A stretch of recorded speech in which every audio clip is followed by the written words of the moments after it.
of real estate and people, investors, buyers. This is Nick's forecast. Anyways, it's the 30th of April, and here to talk to you about some serious real estate news that broke a couple days ago, but was busy, couldn't get back on. Anyway, so I want to talk to you today. Real estate agents could get royally screwed to the max. I'm going to read this.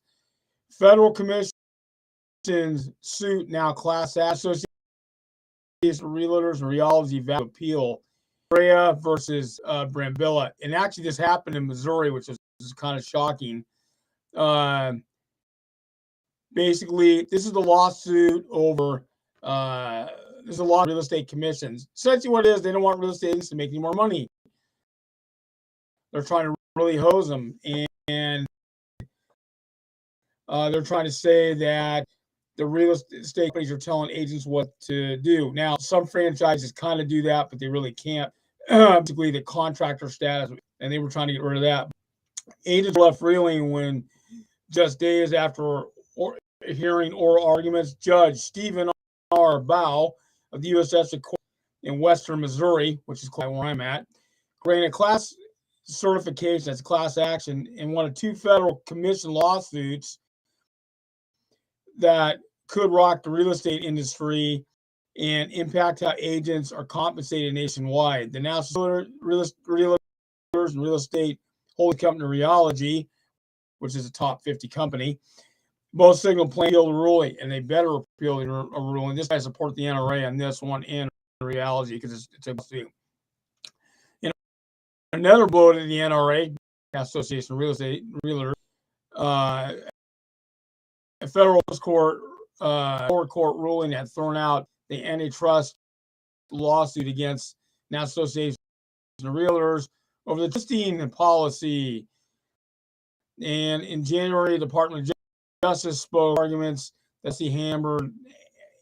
harmed agents who use listing services, contending that the PLS should not have to argue that the CCP harms consumers or buyers in order to antitrust case the NRA to go forward. Appeals court agreed today in the PLS, finding that nations did not have to show harm only to buyers and sellers, alleging that the policy hurt agents who used the listing was sufficient grounds. So basically, it's a hose job in a sense. The big thing is the commission thing. I mean, they don't want real estate agents. It's already bad enough mortgage brokers got hosed. Mortgage brokers used to basically charge pretty much whatever they wanted.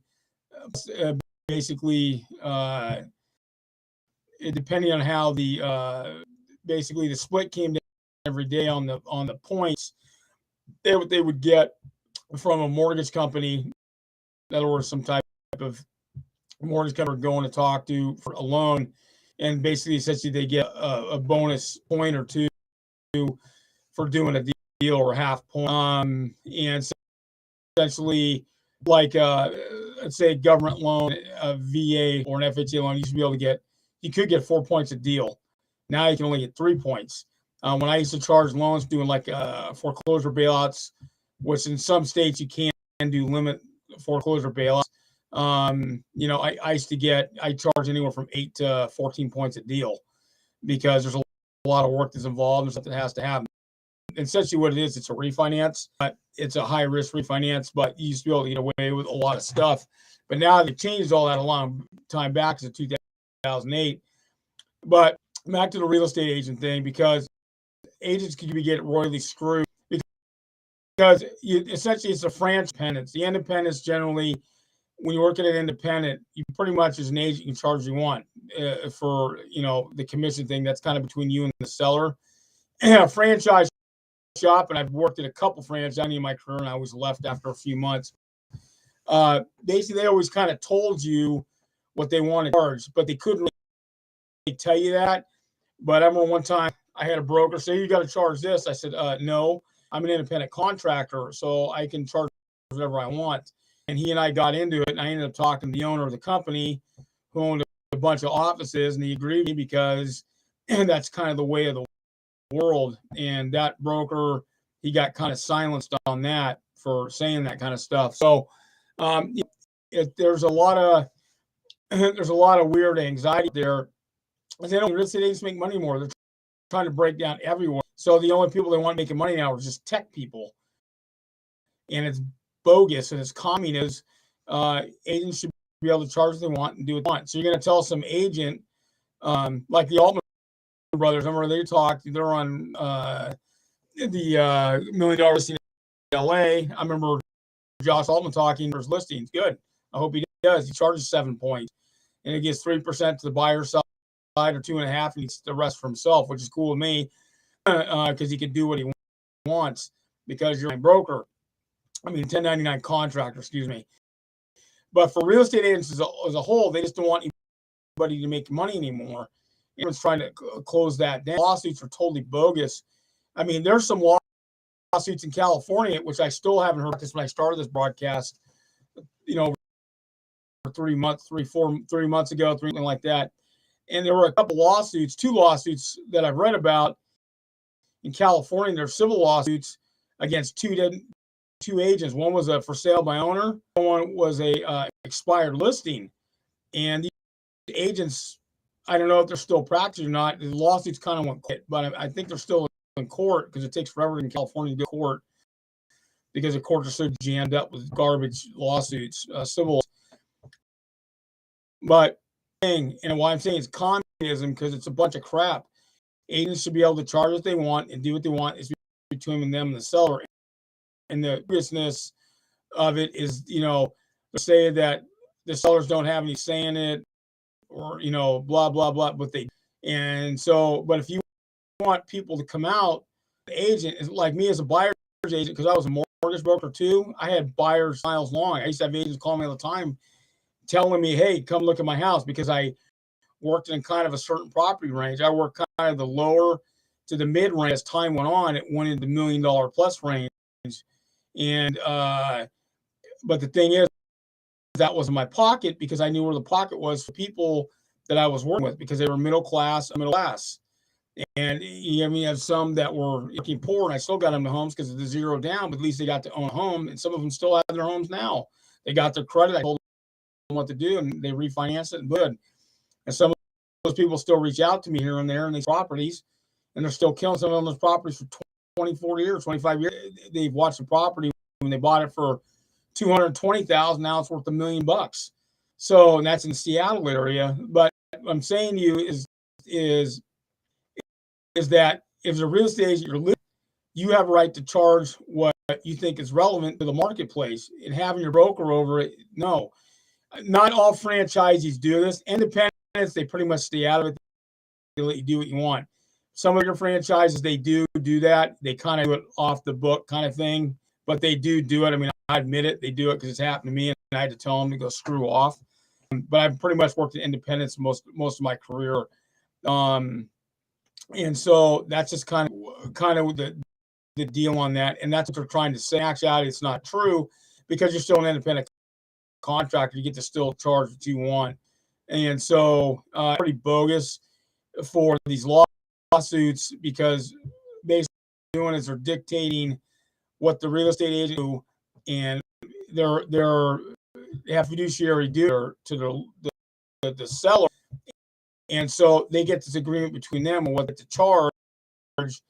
And so now it's the franchisees versus the independent, or the franchisees versus the franchisees versus the independent, as far as that goes. And so there's really no clear path when there shouldn't be anyone involved in it because it's not it's a problem. The Association of Realtors has never have been. The thing is, I agree with this one. In reality, I'm not a big fan of theirs, but Reality is a top 104 company, and they're being royally screwed over because the thing is, if you're a stockholder, you can get royally screwed. Their stocks should be selling at 2 times what it is now, 2.5 times that high at all. It's their stock price a lot higher than it is. Let's see here. It's beautiful Seattle. It's a beautiful morning. Sec here.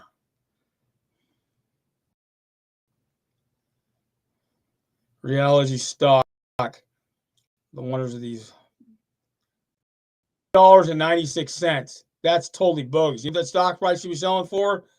That stock price and this should be selling for. Reality stock should be at 100 between 100 to about $160 a share. I'd say 130 to 140 a share right now, and they're getting slammed by all this bogus stuff. I mean, reality, they own a lot of hotels chains, and they own a bunch of real estate companies.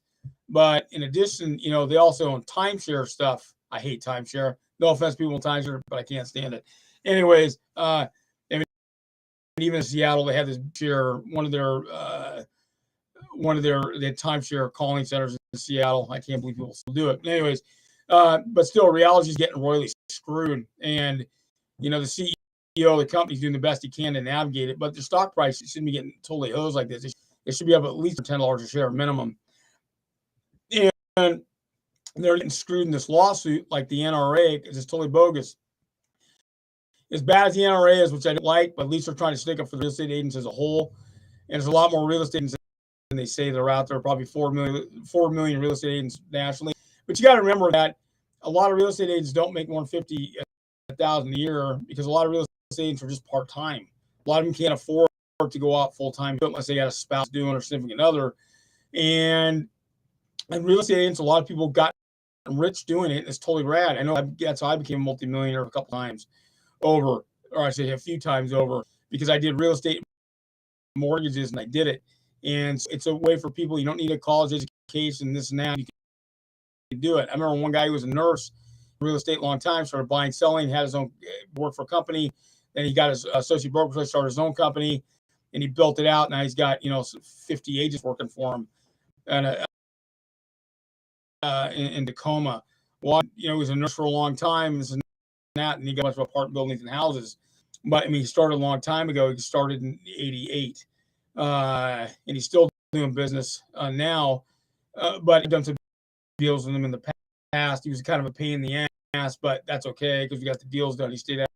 But the thing is that he's an independent, and he lets his agents charge to do. Is that the government needs to stay out of it and let the marketplace take its job and do its place. Now, this lawsuit started way back when. I think it started in the Obama administration. Not sure. No, actually, it might have started in the Trump his first year when the lawsuits went down because they've been in the court for a while. But I remember first came out. Right, so there's one in Illinois, one in Missouri. I guess another one, Oklahoma or in the Midwest and Southwest. Kind of shocking. And then you have the other two lawsuits, civil suits against the agents for sale by owners and expires. Those are in California. All these lawsuits are still bogus civil suits. It's crap. I mean, you're an investor or buyer, it's one thing. Seller, that's a different thing too. But when seller, that's between you and your seller as far as with the commission is, and that's a marketplace sets itself. You don't need the government or any lawsuits to tell you that because it sets itself. And you're talking about $1 billion back over a 10-year period. It's not realistic. I mean, because you'd be putting companies out of business, not going to put out of business. NRA, yeah, you could really put them against the wall.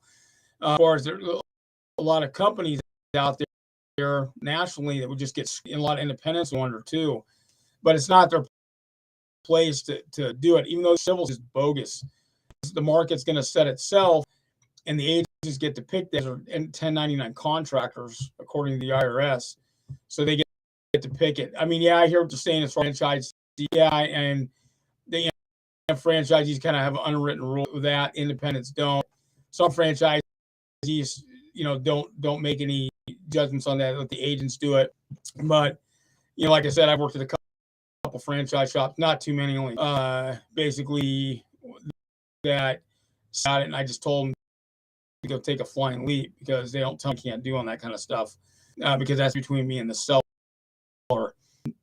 So these are big time lawsuits that could really affect change in the real estate industry, and who knows where it's going to go. Since it's a class action suit, changes the game, and I don't know if it'll go to a jury trial or it'll have just the judge go ahead and figure it out. because it could go to the Supreme Court. That's probably where it's going to end. As far as the appeal, I don't know who they're going to appeal. Appeals are real limited as far as scopes go. Of course, I'm not a lawyer, but I'm just telling you, reading on it, they weren't really they weren't much on that as far as that goes. So anyway, right now the bubble could burst here one of these times. You keep hearing the drum warnings because the debt markets are maxed out and bonds are ready to probably explode out.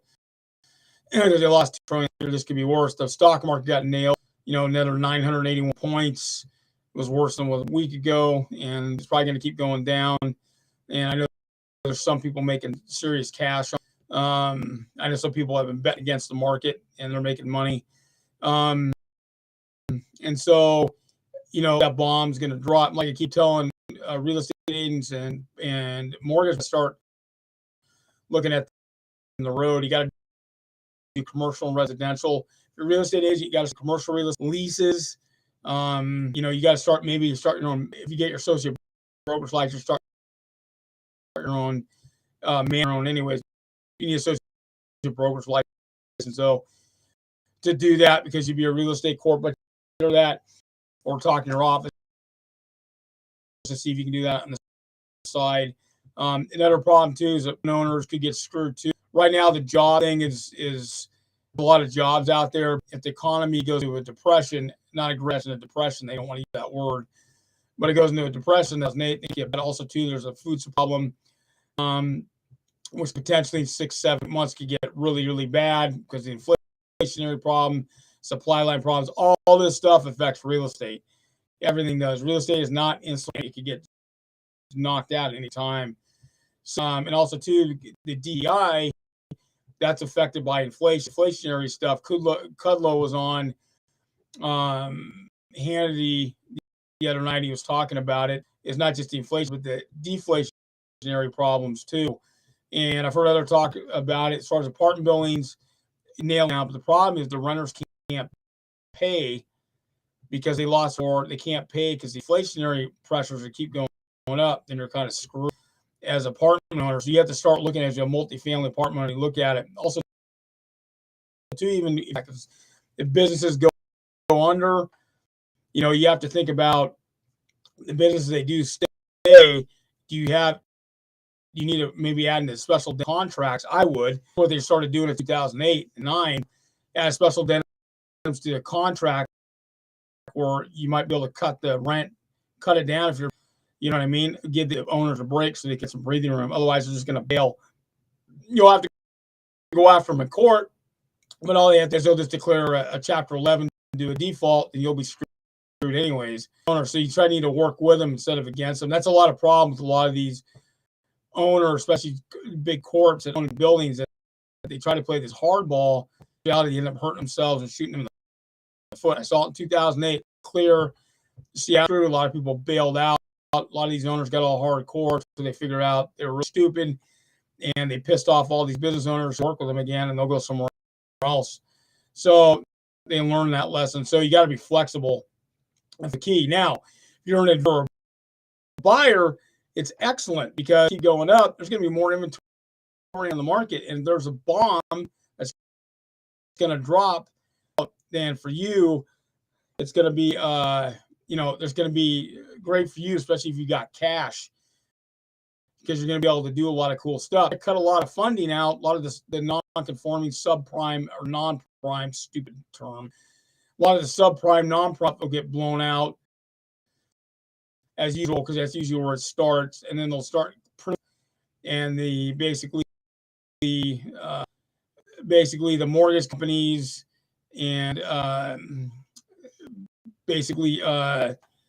when they start looking at files and this and that, the underwriters are going to start getting stupid again and retarded, and basically because taking orders because they want to stay employed, so they're going to start chopping stuff off, and it's just going to be lame. And you're going to have a 750, 60 score to get a loan, and blah, blah, blah. It's going to go through the site, and that's kind of where things are going. So even though a lot of the loans are government, but it's only about 90% now. So maybe less than that now, but who knows where it's going to go. But if you're an investor or buyer, there's good opportunity. If you're a seller, there'll be more to sell, but it's going to take longer to sell. Now, yeah, right now it's quote unquote hot. Everything's gone up, but that doesn't stop here pretty soon. Stuff's going to start to fall like a rock because the law of gravity is going to go down. It's not like Seattle where 36% of the households all owned in cash, because a lot of these are tech people and business people that had a lot of money in tech. So they just paid their homes off, which is not a bad. And you just got it paid off. So, but anyway, just if you're a real estate agent, you gotta look for the bends, and you gotta start looking to do more stuff. And if you're in any that all they talk about is residential, they don't commercial, leave. If you get your mortgage broker's license and they won't let you do mortgages because there's a conflict of interest, leave. Go to an independent shop and go there, or go to a franchisee that's a lot better. I would just go to an independent realtor dues. That's just me, because I didn't like paying $750 a year, or whatever it was, an association of realtors, because they really don't do anything for you. For like this lawsuit thing, yeah, but the rest of it, they don't do much for you. So these are things to think about. Anyways, go ahead. You can email me, forecast.com, or Facebook at nickforecast, or look to get some business loans or factoring loans or real estate loans, or have some special loans if you want to build a building, or strip malls, shopping malls, or do you want to build an airport or something like that. And I got some special loans for that. These are for the well-heeled investors, because you have to have cash, but we've got some. Go to Cobra Funds. Subscribe to my channel. Have a good one.